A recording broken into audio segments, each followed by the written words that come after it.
A Igreja em Brasília apresenta Programa Rios de Água Viva. A palavra profética fluindo do trono de Deus até você. Um rio vem do trono a jorrar, como os frutos da dor e da vida a fartar. E não há mais lâmpada, nem mesmo luz solar, não há noite aqui.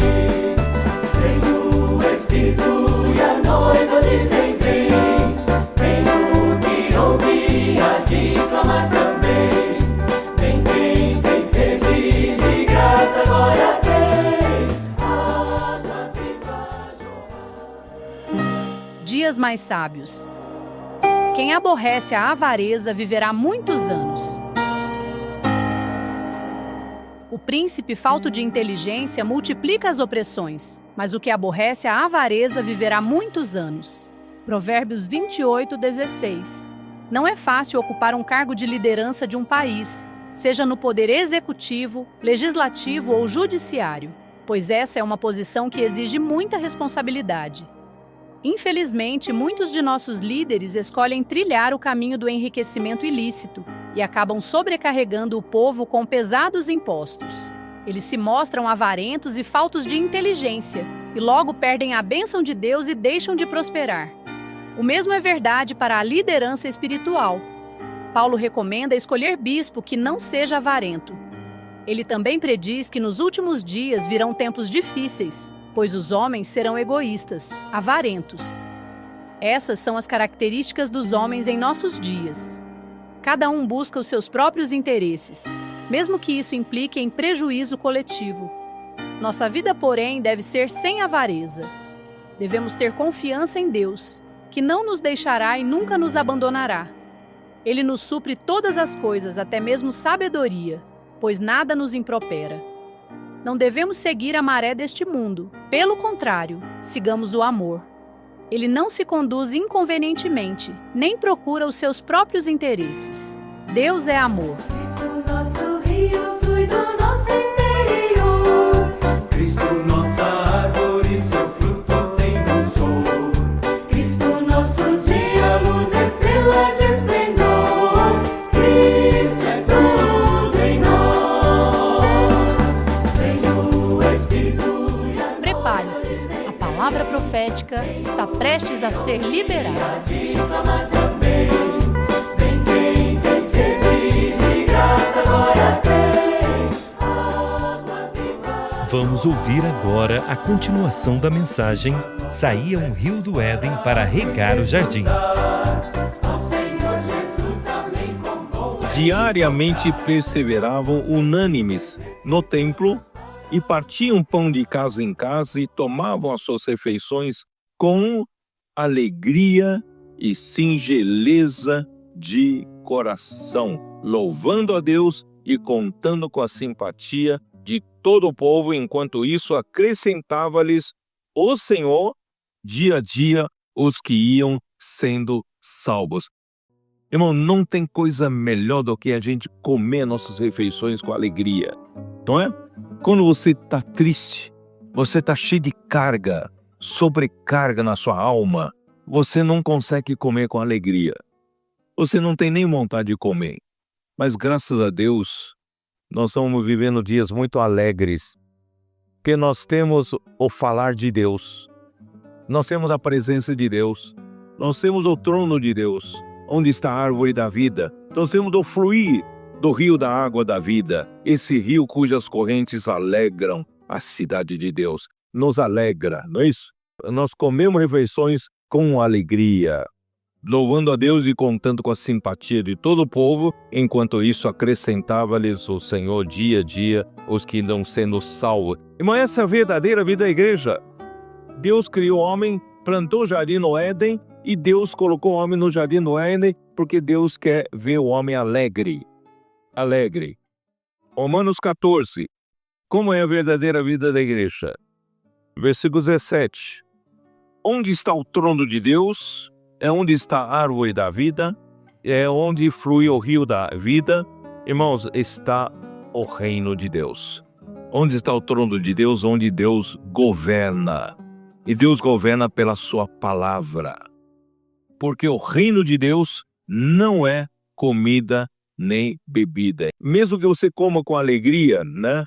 Toma suas refeições com alegria, mas não é a comida e bebida que importa. O que importa é a justiça e paz e alegria no Espírito Santo.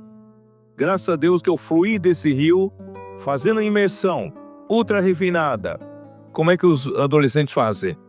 Fazem a anotação, fazem transcrição, dormem com Deus, acordam com Deus, eles mergulham nessa palavra e o que vai resultar, irmão? O que resulta? Resulta em nós a justiça.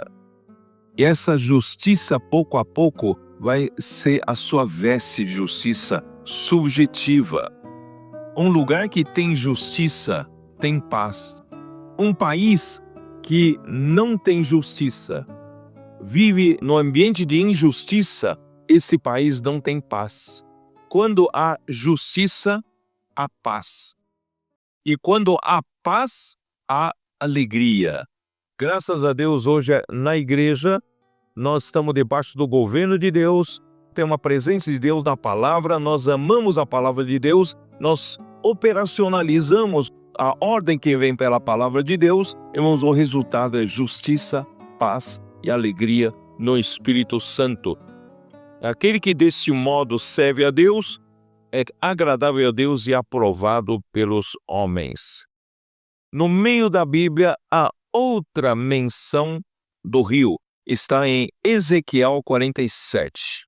Ezequiel 47 já mostra um rio que saía do santuário, do templo, casa de Deus, tanto o tabernáculo como o templo. Deus mandou construir em direção para o Oriente, tá? Versículo 1. Depois disto, o homem me fez voltar à entrada do templo, e eis que saíam águas de debaixo do limiar do templo para o Oriente. A água sai por lado do Oriente, do lado do nascente do sol. Porque a face da casa dava para o Oriente. A face da casa de Deus dá para o Oriente. E as águas vinham debaixo do lado direito da casa, do lado sul do altar. Já que a casa está de frente para o Oriente, as águas vinham debaixo do lado direito da casa. Então, lado direito é o quê? Vamos supor que ali seja leste, tá? Se eu estou voltando para leste, aqui fala o lado direito da casa. Onde que é o lado direito? Sul, certo? Se a casa está voltada para o lado leste, lado direito da casa é o lado sul. E o lado sul onde ficava o altar. No átrio, o altar fica ali. Aqui fala do lado sul do altar. Isso quer dizer o que, irmãos? Indica que a água começa a fluir depois da cruz. Só há o fluir se você passou pela cruz. Graças a Deus, irmãos, de um lado, Cristo morreu por nós e nos justificou. E, por outro lado, também indica que todos os dias eu vivo nessa realidade. Eu já morri com Cristo. Hoje já não sou eu quem vive, mas Cristo vive em mim. Tem um rio que sai do lado sul do altar e o rio começa a fluir a partir daí e vai para Oriente. Oriente significa o sol nascente. Lucas 1:78, quando Cristo veio pela primeira vez, Zacarias profetizou que ele era o sol nascente das alturas que veio visitar o homem. E na sua segunda vinda, Malaquias 4:2, ele vai vir como o sol da justiça, trazendo salvação nas suas asas. Vocês se lembram, né? Então é sempre do lado do Oriente. A nossa vida é voltada para a vinda do Senhor. Esperamos a vinda do Senhor. Portanto, irmãos, nós não somos dos que dormem. 1 Tessalonicenses 5, já falei sobre isso, mas vale a pena a gente ler agora. Versículo 4. Mas vós, irmãos, não estáis em trevas, para que esse dia, como ladrão, vos apanhe de surpresa. Porque vós todos sois filhos da luz e filhos do dia. Nós não somos da noite, nem das trevas. Irmãos, você não é da noite, você não é das trevas. Você é filho da luz, você é filho do dia. Assim, pois, não durmamos como os demais. Pelo contrário, vigiemos e sejamos sóbrios. Por isso, irmãos, eu estou acordando todos os valentes de Davi. Não podem mais continuar dormindo.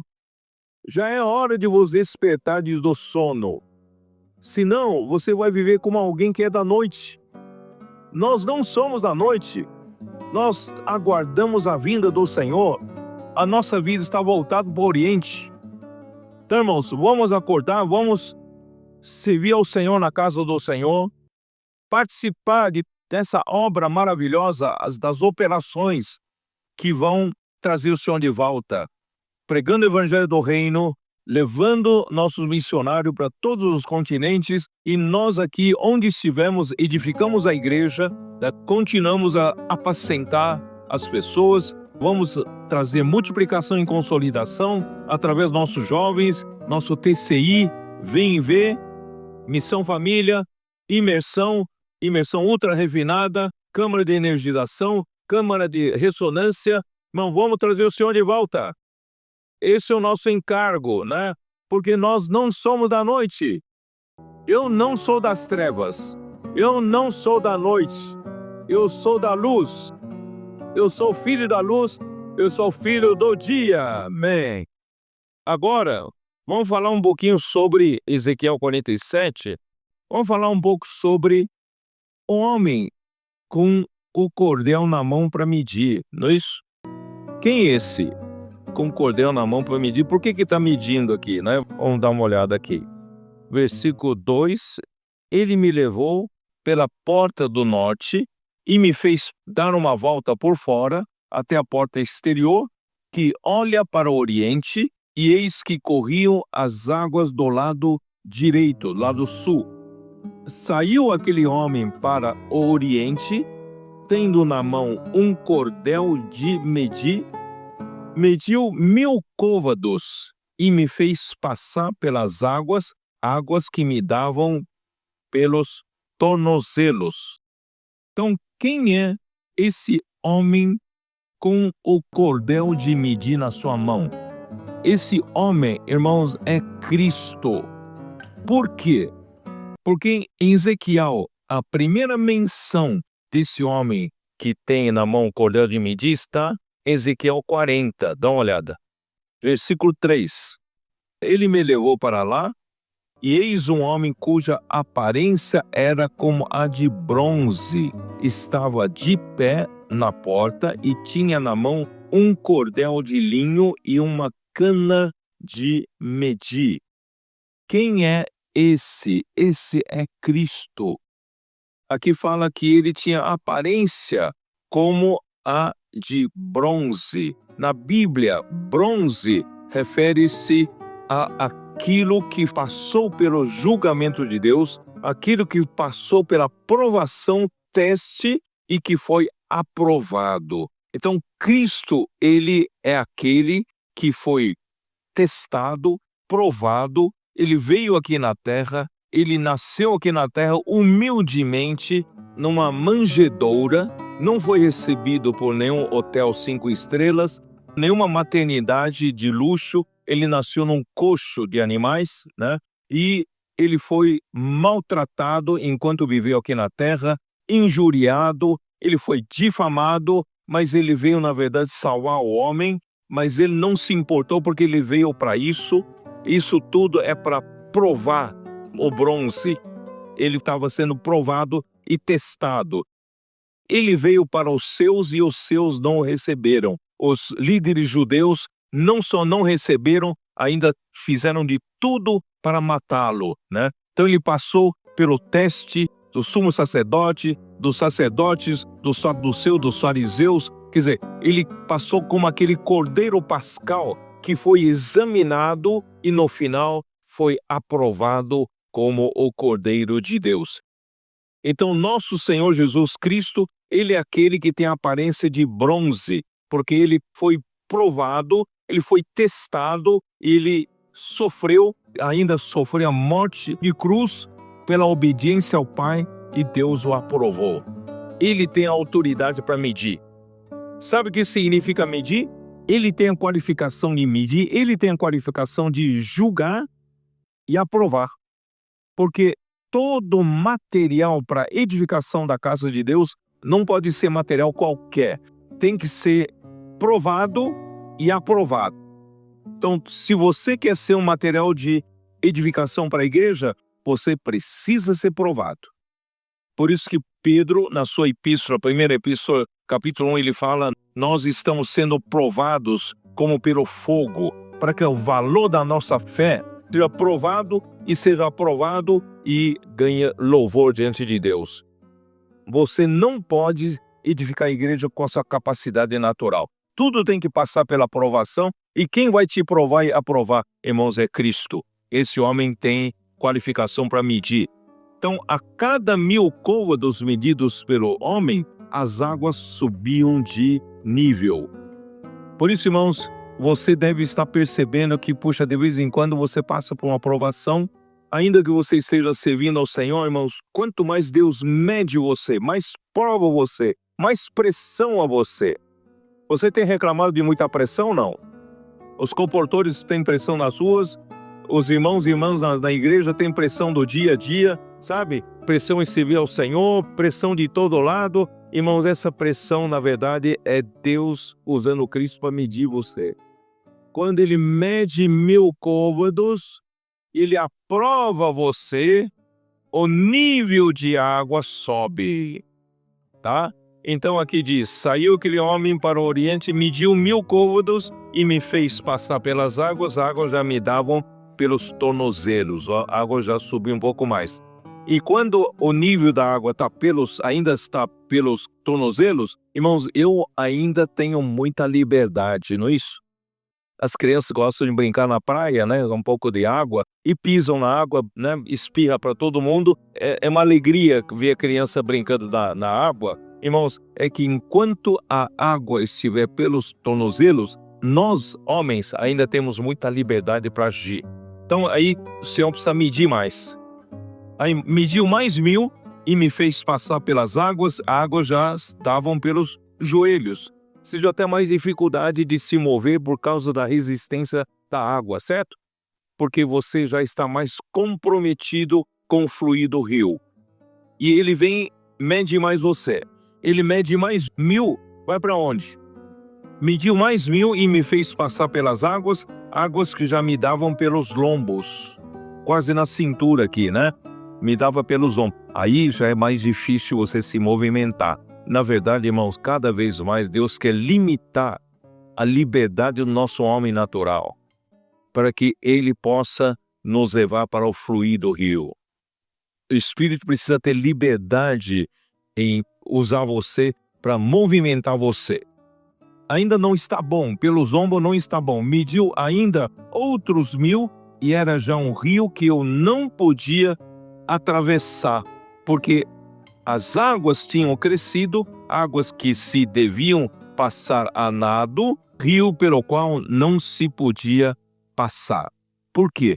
Deus quer levar você totalmente pela correnteza desse rio da água da vida. Essa mensagem continua no próximo programa. Contamos com sua audiência.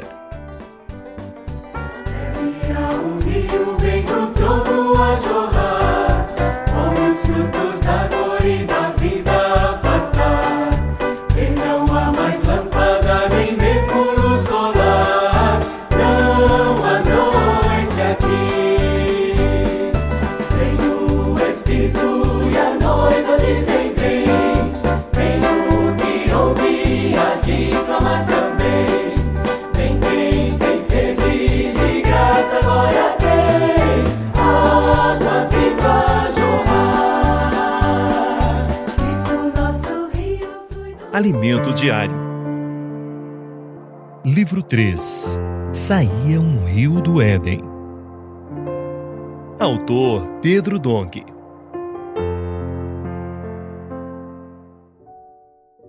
Semana 2.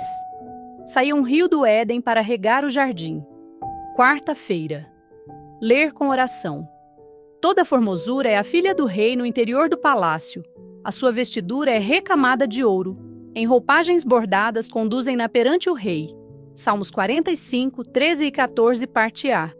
Sendo preparados para as bodas do Cordeiro. O Salmo 46 está relacionado ao 45. O primeiro mostra a cidade de Deus e o segundo apresenta o rei dessa cidade, que é Cristo. Podemos ver isso quando lemos: toda formosura é a filha do rei no interior do palácio. A sua vestidura é recamada de ouro. 45, 13. Nessa imagem, vemos o palácio do rei, que representa a igreja. A igreja é a cidade de Deus. Em um determinado momento de sua vida, quando você ainda estava perdido no mundo, Deus o amou. Ele o chamou e você ouviu o evangelho da salvação, a palavra da verdade. Então, o Senhor o salvou. Mas ele não apenas o salvou, Deus o justificou por meio da justiça de Cristo, consumada na cruz. E por que ele fez isso? Porque queria trazer você para seu palácio, para viver com ele. Você era como uma donzela ou como uma menina abandonada nas ruas, mas Cristo olhou para você com amor. Ele escolheu você e o chamou para morar com ele no palácio. No entanto, ninguém pode entrar no palácio de qualquer maneira.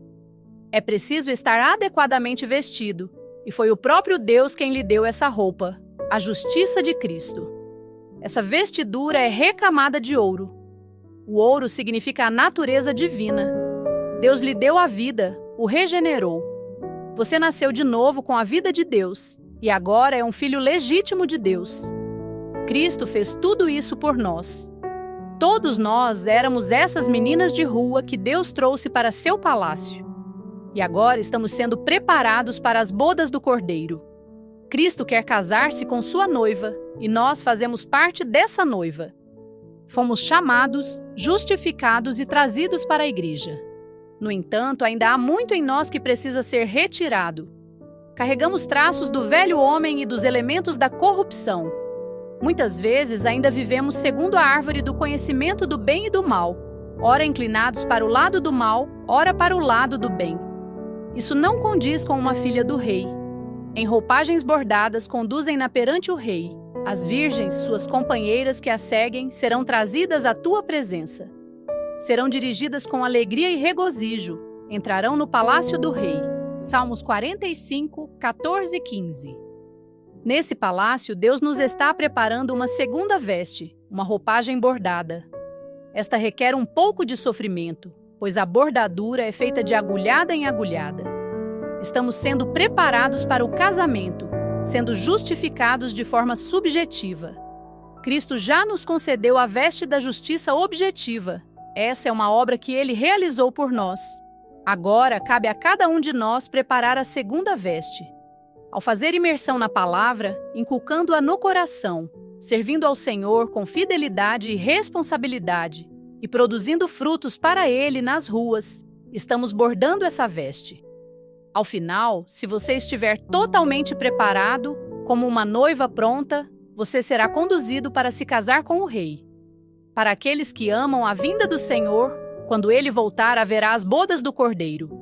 Precisamos estar preparados para esse dia, sendo obedientes e praticando as ferramentas que ele nos tem dado na igreja. Quando esse dia chegar, será dado a nós vestir-nos de linho finíssimo, resplandecente e puro. Que linho é esse?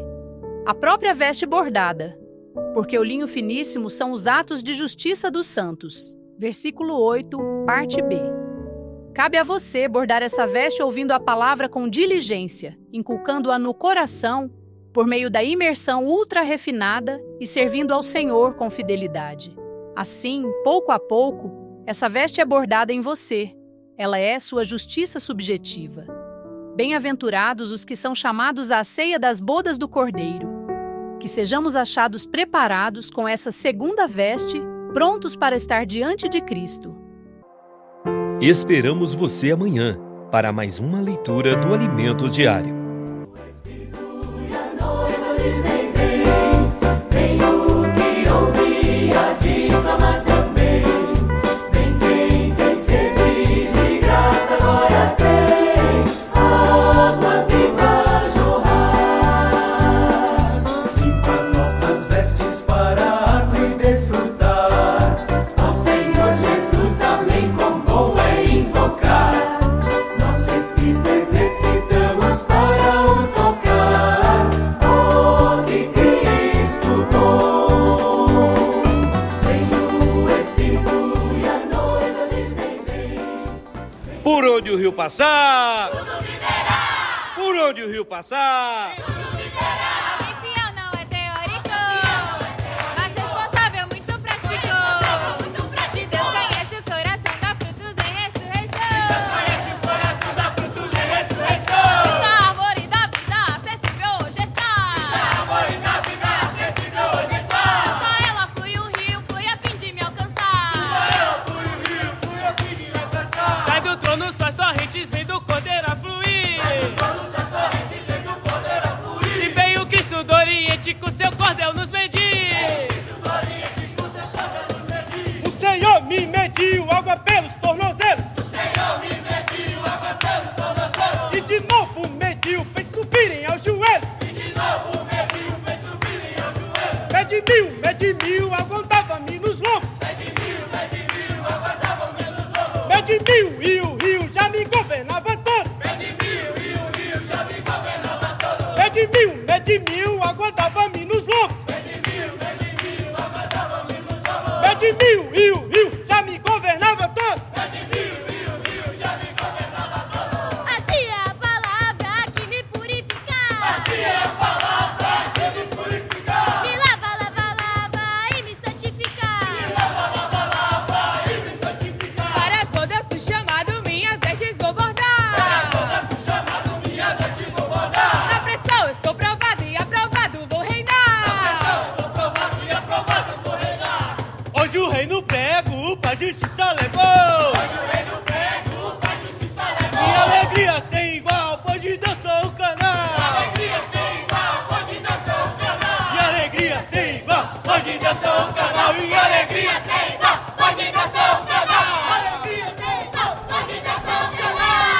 Então se alegra, você também. Vem o que ouvi, a de clamar também.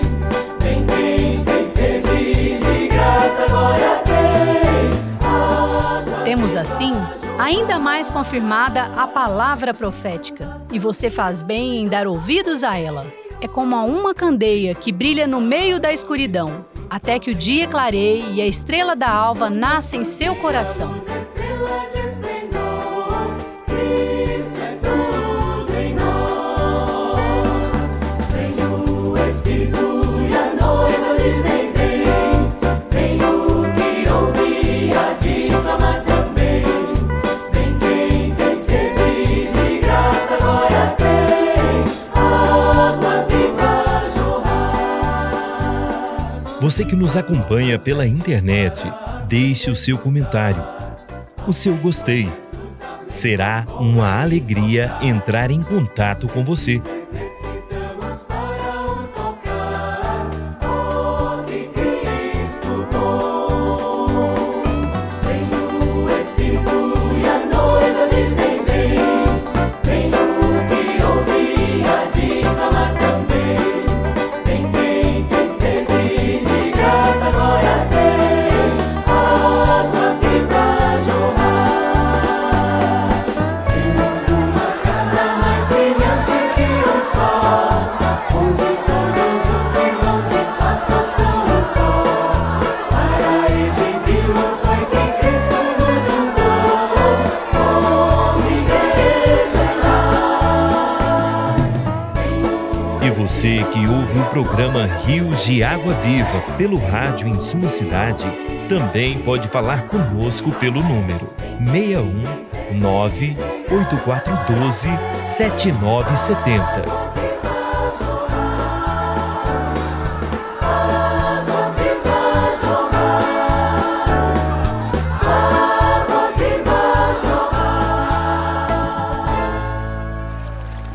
Acabamos de apresentar o programa Rios de Água Viva.